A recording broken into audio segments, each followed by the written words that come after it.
안녕하세요. JD부장구소의 소장 주도입니다. 오늘은 자동차 관세 연기로 나스닥 단기 바닥 시점이라는 주제로 말씀드리도록 하겠습니다. 2025년 3월 6일 목요일 시황입니다.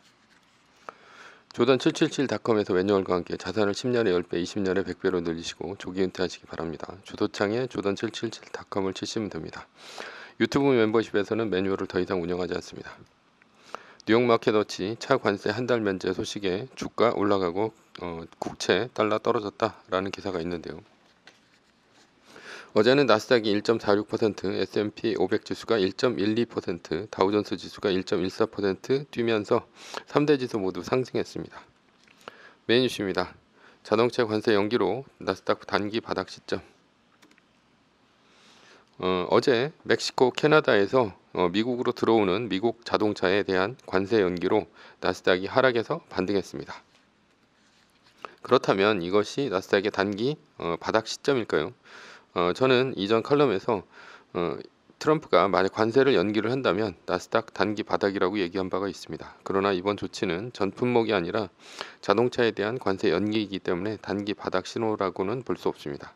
중국의 10% 플러스 10% 관세도 발효 중이고 앞으로 이제 유럽에 대한 관세 부과도 있을 예정이라 아직 안심하다고 보기에는 이르다고 볼 수 있죠.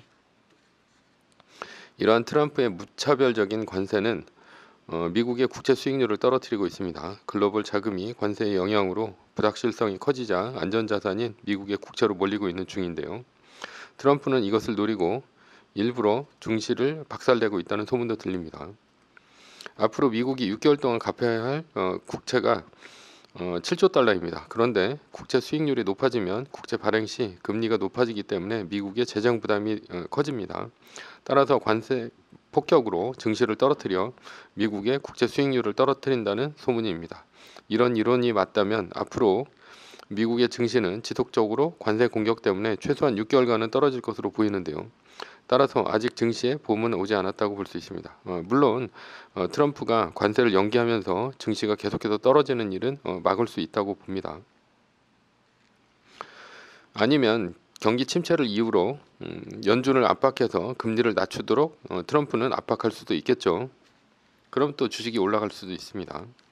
트럼프는 관세 외에도 중국 견제를 위해 유럽에서 병력을 빼서 아시아로 옮길 예정입니다. 이 얘기는 앞으로 유럽의 방위는 유럽이 알아서 해야 합니다. 유럽 군비 늘릴 것, 글로벌 방산주 고공행진이라는 기사가 있는데요. 따라서 EU는 국방비를 늘리고 있는 중인데요. 그 규모가 약 1236조 원입니다. 그러니 독일, 이탈리아, 한국의 방산주는 연일 상승 중에 있습니다. 이 시점에서 생각해 봐야 할 게 한국의 통일 가능성이 커졌다는 얘기입니다. 1970년대 미국의 닉슨 대통령은 소련을 견제하기 위해 중국과 손을 잡는 핑퐁 외교를 시작했습니다. 여기에 끼인 것이 바로 한국인데요. 적국인 중국이 우방인 미국과 손을 잡으면 샌드위치 신세는 한국입니다. 지금 미국이 중국을 견제하려고 러시아와 손을 잡는 것과 같죠. 1970년대 한국 상황이 현재의 우크라이나 상황과 같다는 얘기입니다. 이때 한국의 박정희 대통령은 국가 산업의 발전에 있어서 중대한 결정을 내리는데요. 경공업 중심에서 중화학공업으로 개발 방향을 바꾼 것입니다. 왜냐하면 베트남의 공산화 원인이 농업 국가였기 때문이라는 것을 미국의 내부 소식통을 통해 들었기 때문이죠. 만약에 베트남이 제조업 강국, 중화학공업 강국이었다면 미국이 베트남을 절대 포기하지 않았을 거란 얘기였습니다.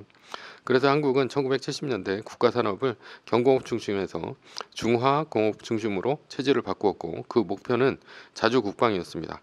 탱크, 미사일, 비행기 등 전쟁에 필요한 무기를 한국이 직접 생산하는 것이죠.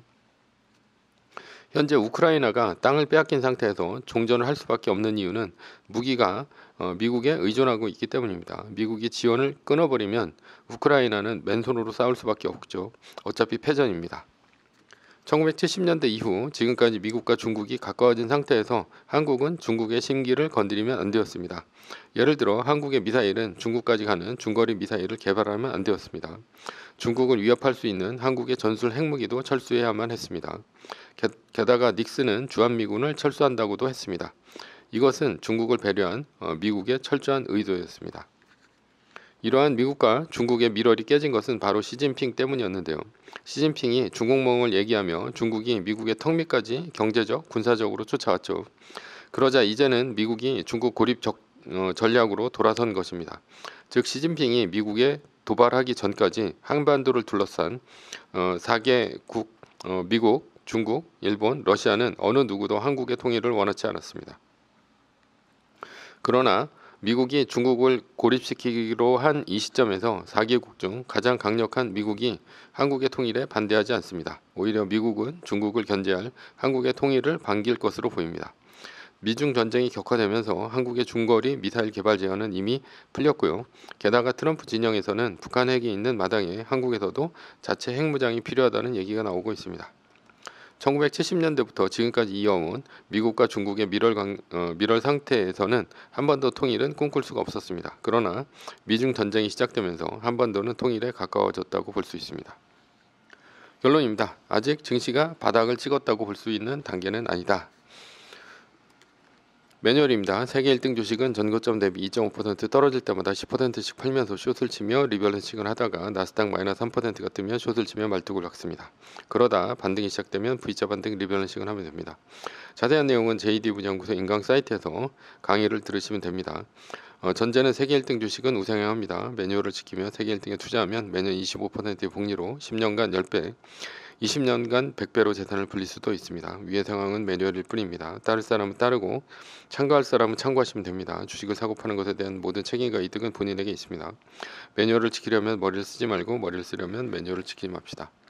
오늘은 자동차 관세 연기로 나스닥 단기 바닥 시점이라는 주제로 말씀드렸고요. 지금까지 JD 부장구소의 소장 조던이었습니다. 지금까지 들어주셔서 감사합니다.